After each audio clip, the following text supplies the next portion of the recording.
A very good evening to you. Thank you for joining us. Welcome to Sports Tonight. This is the Wednesday night edition of the show.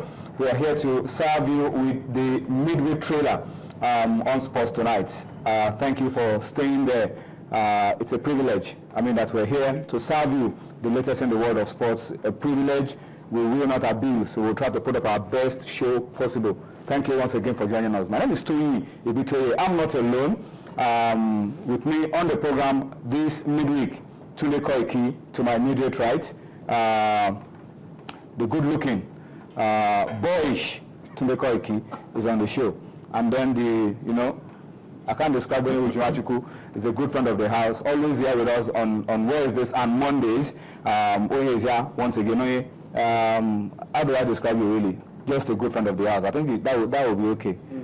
Because I can't call you good looking. I can't call you boyish. You won't call him a grizzled veteran. But he's a colleague. Are you calling him that? I'm not calling him that. But he's very good looking. Okay. All right. Let me just tell you a little bit of what we will see on the program tonight. We'll be here, of course, to give you all the latest. We will, in our tradition, continue our build up to the World Cup. We will also spend some time to talk about the Channels National Kids Cup. As we speak, the main organizing committee are still at work.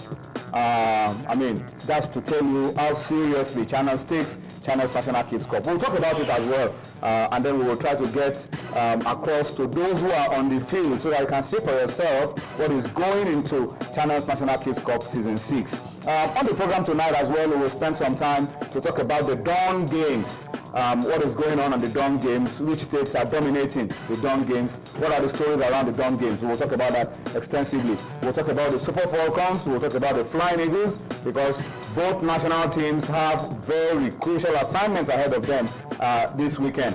The Flying Eagles will be playing in Kaduna against Tanzania in the second leg of the first round of the African Youth Championship qualifier, having won the first leg 2-0. And then the Falcons will be on the search for honors in Kigali against Rwanda. We'll talk about these teams as we go on. And then it's a Wednesday, another match day in the Globe Premier League. And usually on match days like this, we try to serve you a review of what happened at the different centers. 9 games were played. 1 game will be played tomorrow, but we will give you all the story around the 9 games played and tell you what impact the results from these games are having on the log at the top and, of course, at the bottom. We have a little bit of an interesting story also to wrap up the show. It's the story of love gone sour, love going awry. It's the story of Rory McIlroy and Caroline Wozniacki. We'll talk about all of that, hopefully within the time that we have on Sports Tonight. And we want to urge you to please stay with us and enjoy every bit of what we've got to offer you this midweek. Guys, World Cup knocking on the door. But let's start the show, of course, by telling you that you are key to all that we're doing on Sports Tonight. Without you, we will be winking in the dark. Winking in the dark. You are the only one who can explain to yourself what you are doing. No other person will be able to see you. So we need you to talk to us, to interact with us, to feed us back with all that we're doing on Sports Tonight. And the way to do it is what you're seeing on your screen. Take your phone, take your tablet, take whatever device you have. Go onto Facebook, Channels iPhone Sports, Twitter, Channels_Sports, Channels_Sports, and of course my handle at Toyi Ibitoye. We'll be very active as we go along on the show. We need you to talk to us, give us your opinion, your thoughts, what you feel about issues as we raise them on Sports Tonight. And of course you already know what those topical issues are.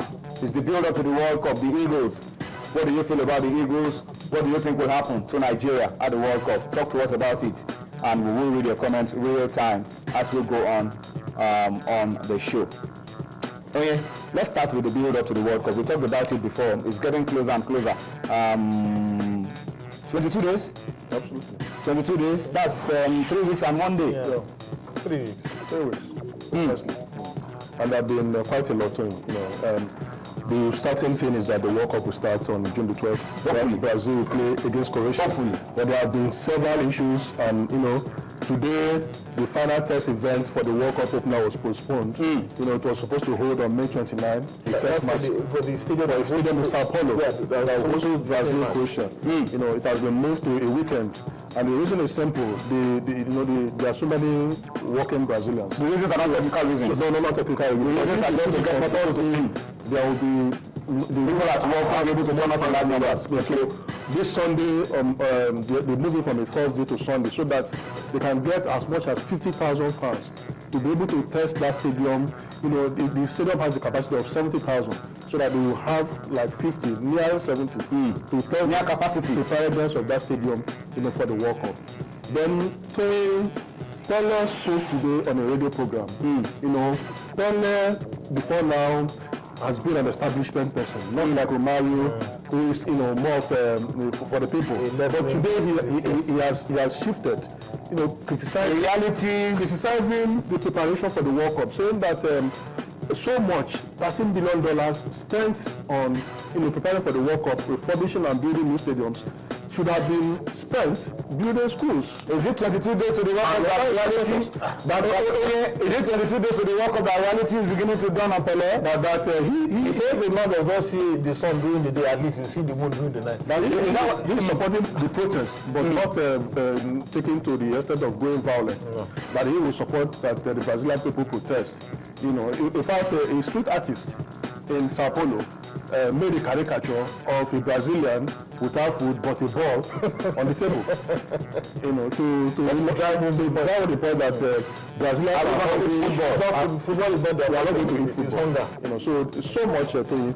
And this issue, Toyin, the bus driver strike in Sao Paulo too. You know, it's either the third day today. Since Monday, they've been on strike. The policemen too are also on strike. They're also on strike. Homeless people too in Sao Paulo too. 7,000 people are also occupying the vacant lots near the World Cup Stadium, claiming that the rents that they've been charged have skyrocketed over 300%. That is grossly over the minimum wage that they earn. That they cannot. It's going to pieces in Brazil right now, and it's really not the best of times for this country right now. We just hope that they get. Well, they always get over these issues, like it happened in South Africa. It's not even this extreme in South Africa. Last year, 1 million people came out on the streets protesting during the competition. These are pictures of protests. I mean, there have been riots. Homeless people protesting. Today, I think paralyzing activities around the venues of the World Cup. An 18-meter statue of the World Cup was vandalized and burnt to the ground. The official World Cup mascot that were also on parade in the city was also destroyed as well. And there have been, vandalism, lootings, houses have been burnt. It's totally going to pieces in Brazil. And I'm struggling to remember a more chaotic build-up to any World Cup. It has never been like this. And it's even worse for journalists, the stadium that will host the opening game, in Sao Paulo, Brazil, Croatia, they will just reveal. Where usually you have Wi-Fi. No Wi-Fi. So you are cut off from the internet with your data. No, you do it the old school way, long hand.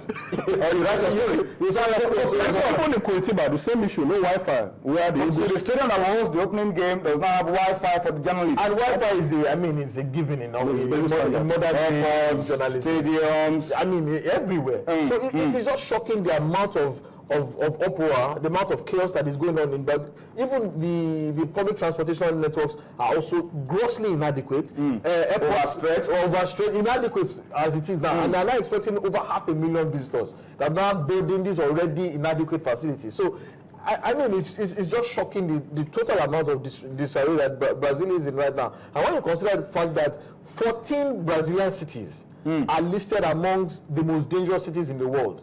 Throwing this into the mix, that is with the country already in a state of chaos, I'm sure a lot of people are probably rethinking their travel plans. The pictures we are seeing on your screen